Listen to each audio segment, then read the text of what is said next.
Question of the day. What is your favorite almost IP? Now, here's what I mean by that. A game that you go, I'm pretty sure there's some links to that, right? Because today we're talking about a game, and I'll tell you right now, I'm just going to go with the pronunciation style that I think is probably correct without, you don't accent any syllable, kind of like the island of Tsushima. It's not Tsushima, it's Tsushima in Japan. So I'm going to go with a non-accented version of Bitoku is what I'm going to say. It's probably wrong. You can correct me in the comments below. I would love that. But there'll be a couple things that I'll pronounce wrong. I just want you to get it ahead of time because we're talking about Bitoku, or what I was calling Bitoku before. But this game is a worker placement, dice placement game that grows from Dever Games. So check this out. Let's look at how it plays, what it does, and find out where it goes from there.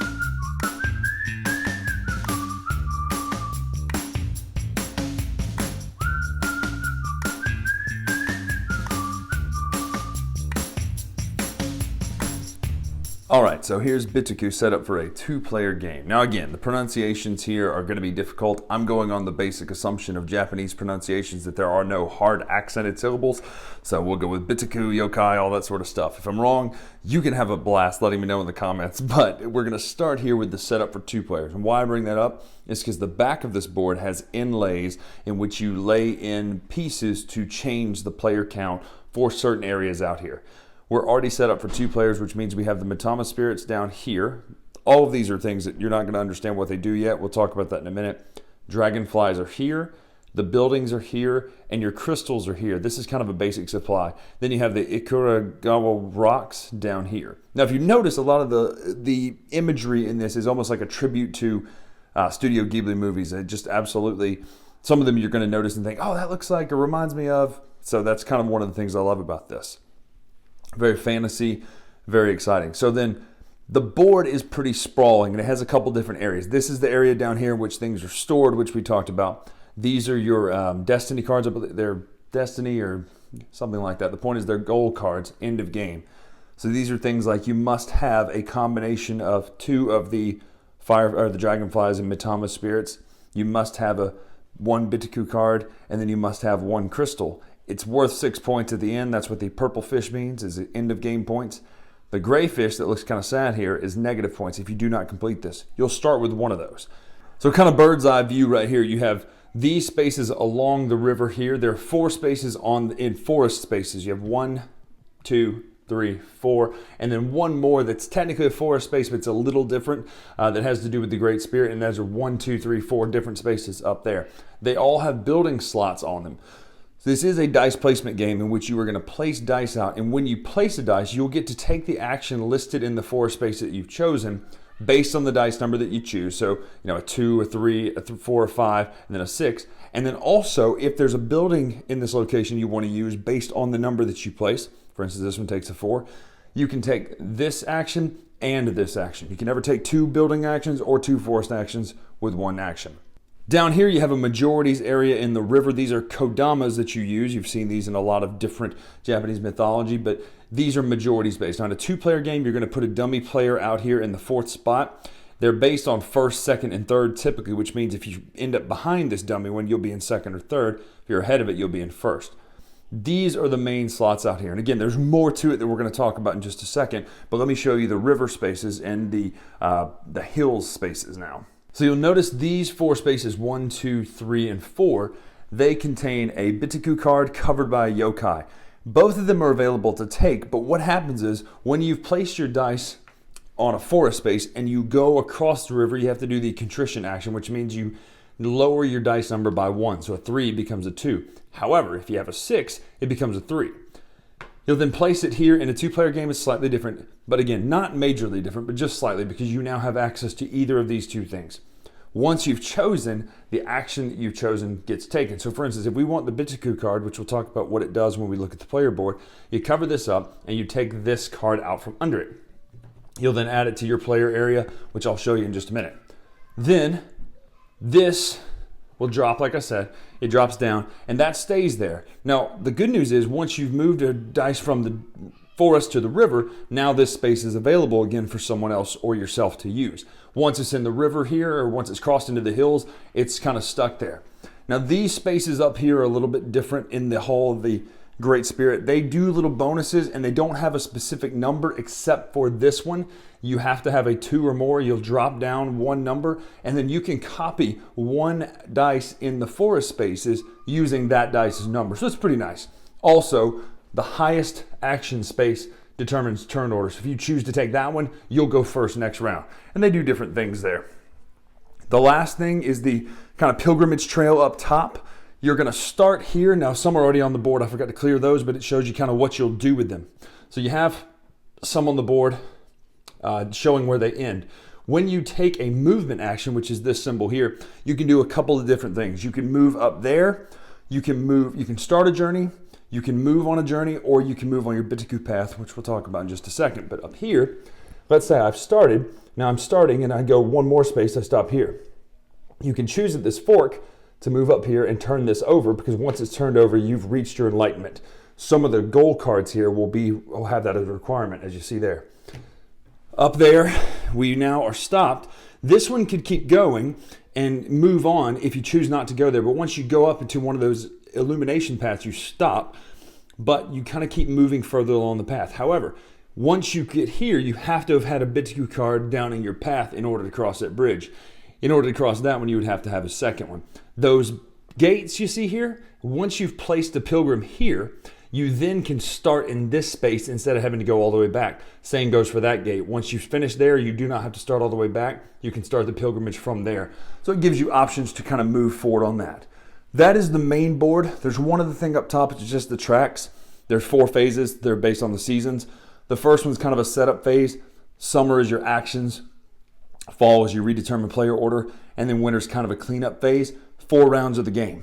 Now let's look at the player board, because this is where most everything matters besides your cards, which we're going to talk about at the same time.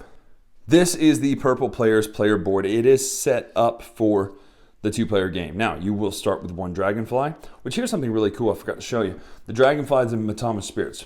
When you take a Matama Spirit action, and there are a lot of different actions that allow you to do these things. We're not going to go every single action. You'll do the power listed on it. So this means you take a resource or take a +1 token. Now, these are ones that will allow your dice to move up by a number. But once you get a Dragonfly and a Matama Spirit, you combine them, and then you take the power of the Dragonfly, which is pretty cool. You can only ever have 1/2 copy of each on the board here, but when you can combine them, I should say. Once you combine them, you move it off the board and you have room for more. Pretty cool little thing, because it allows you to combo and get more actions. You'll also have on your player board one of the Ikaragu, the stones with the face on them. They're bonus points at the end of the game. The way they combo is whatever criteria is listed on the stone times the amount of pilgrims around it. So for instance, this is based on cards with that symbol in your deck. Now you will start with 1. So this would be 1 times 1. If we had a second pilgrim down here, this would be 2 times 1, because we only have 1. But then you can continue to increase that based on what's surrounding it. So there are a lot of ways to get points by doing so. You start with some pilgrims already, and then these are your action spaces. Essentially, you have 3 things you can do on your turn. You can play a card from your hand. You'll start with a deck of 5. You draw 4, and you discard down to 3. Now, once you have the 3 cards in your hand, you can choose to take the action. When you play a card, you're going to place it down here in one of the yokai spaces. That will unlock a dice. If you were to have a crystal here, which some of these pink crystals, and there's pink, yellow, and purple crystals, these crystals will key off of playing a card. When you play a card, you would get a jade right there. The other ones are based on resource, income, and then when you do this, take this points essentially. Once you've placed this yokai card, the dice unlocks, which means you can then on a subsequent turn place it out on the forest board.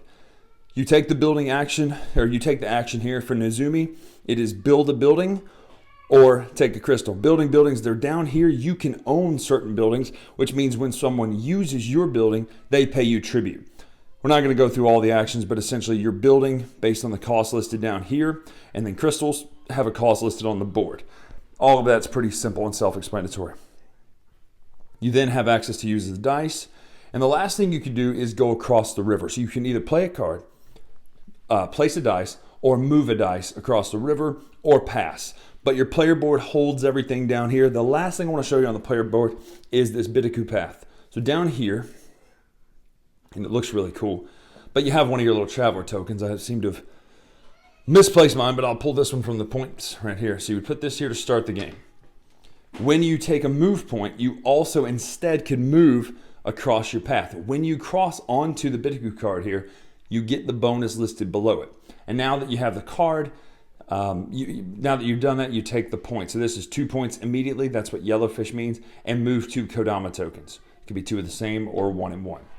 The last thing is I want to show you before we talk about end game is that these cards, the Bitoku cards down here, the path, they score exponentially. Well, not necessarily exponentially, but they score kind of exponentially. Someone check my math phrase on that, because here's the chart. 1 is 1 point, 2 is, and these are different ones. 1, 2, 3 for 4, 4 for 7, 5 to 11. So they kind of grow the more you have. There are a lot of different ones.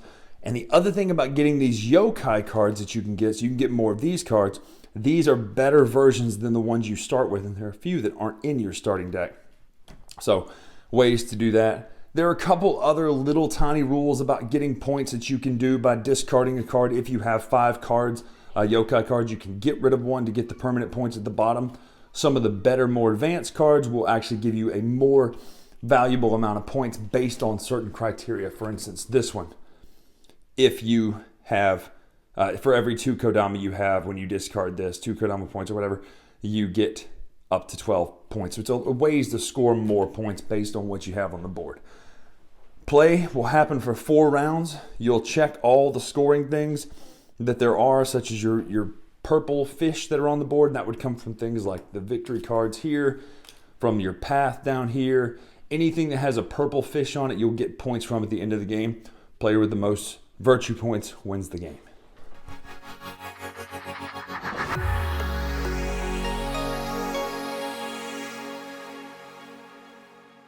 First and foremost, the game looks beautiful. It's one of the best looking games out there. There's almost 2 art styles though. There's the art style on the Mitama tokens, right? That's kind of that cartoony art. And then there's the art style on the Bitoku and yokai cards that are just absolutely realistic and nice and crazy looking, right? There's almost a difference between the yokai cards and the Bitoku cards and the art there. So it's almost like there's 3 different art styles. That's big to me because the game board itself looks good. Now, the only thing I would like is kind of like they do on some games where you can see the game board with less game stuff once you learn how to play it. I want to say Arnak does this, but I know, what's the one with the spices? The big, heavy one with the spices? I can't think of it, but it'll come to me later. It's in a red box. Gosh, why is that game not coming to me right now? Anyway, I'm sure I'll think of it in a minute. But anyway, the back of the board is a Michael Menzel art, and you can play on the back of the board without using all the, place your cards here, place tokens here, if you choose to. I'd like to see that with this board, because as pretty as the game board is, you don't get to see much of it because there's so much stuff that goes on the board. That being said, as we move into art direction here, the fact that there are places to put everything on the board I love that. I love when a game gives you somewhere to put stuff instead of just put it around the table. Well, I can't reach that. Having a space designated on a game board to me is clutch. I love that. Sometimes it can muddy things up, yes, but in this case, it just works because there are Mitama's tokens, there are Dragonfly tokens, there are building tokens, there are Ikoragua, I don't know, stones. There's all these different tokens on the board. There's the crystals. So having a place to put everything, I'm so glad that's the case, because I would hate to just have it to the side of the board. Especially since they cascade in between rounds. When you clean up, they move off the board. So having a spot for that is key to me. So the game itself looks great. The art direction of this game is fantastic. I love how everything flows nicely and beautifully. The path up top, the actions themselves, the placement of the actions, the way you understand if I place this number of a dice, I get to do this. All of it it's a clinic in how to do art direction in a game, in my opinion. It's a clinic in how to make the game you're playing easy to understand. All you need to know is what each symbol means, and then based on the art and symbols on the board, you know what the action does. And that, to me, this is a perfect clinic in how to do art direction correctly when it comes to a worker placement or a dice placement game. Your board looks great. Your own personal player board is fantastic. So that's the art direction. Let's talk about the gameplay. I love how this game plays because it does something that it reminds me almost of Charterstone in a way where it starts as basic worker placement in the sense that you are placing some stuff out there and there's some actions you can do. But as people start building buildings, boy, those action spaces get really, really good. So I also love that you technically, 1, 2, 3, you're playing 3 cards, you've got 3 dice, and you can potentially move across the river, 2 to 3 times, depending on when you do it. I love the idea that you can play your yokai cards to get actions, but you can get better yokai cards, or you can keep the same yokai cards and get better actions based on the buildings. This is a point salad game that really gives you a lot of options, and nothing forces you into a strategy, which means there probably are some strategies that are better than others, but I haven't broken through that code yet to find which one's the absolute best, because there's so many ways to play. And those cards that are in-game cards give you some direction, but they're worth 6 points apiece typically. So, is it the most prudent thing to go for that? Maybe not. It might be best to get all the Bitoku cards and get a 22-point swing when you have all the cards out there of the different types. Or maybe you're going after the yokai so that you can discard them all 4 rounds and get up to 12 points, 48 points if you play your cards. Right. So there are ways to do that. The game is just a blast. I absolutely love this. This is one of the best dice placement games I've played. It's just so much fun. It looks great on the table. A little bit of a setup when it comes to putting the tokens out there. An organizer would be fantastic to be able to quickly take them. I hate taking things out of bags and putting them on the table and then putting them back in bags at the end. That's why I will pretty much always invest in an organizer in a game I love. But it's not the worst thing in the world here. But just know that setting up the things will take just a little bit of time. But it's pretty straightforward. I mean, everything goes where it goes on the board. Yet again, that helps. So, can't say enough good things about this game. It is just an absolute blast. Get your hands on this. Deborah's got a hit here, and it's a sleeper to me. Like, I haven't just seen it blow up everywhere. I want to see this game blow up and people play this all over the place. Looks a little bit like Studio Ghibli, which I really love. You get a little bit of the Mononoke there. You get a little bit of the Spirited Away. Kodamas are all over the place. So really, really enjoy this game. So Bitoku from Dever Games. I'm Bryan Drake here on the Dice Tower. Make sure to follow us on Twitter, Instagram, etc. at Dice Tower Bryan. See you on the cruise. Or after. Probably after too.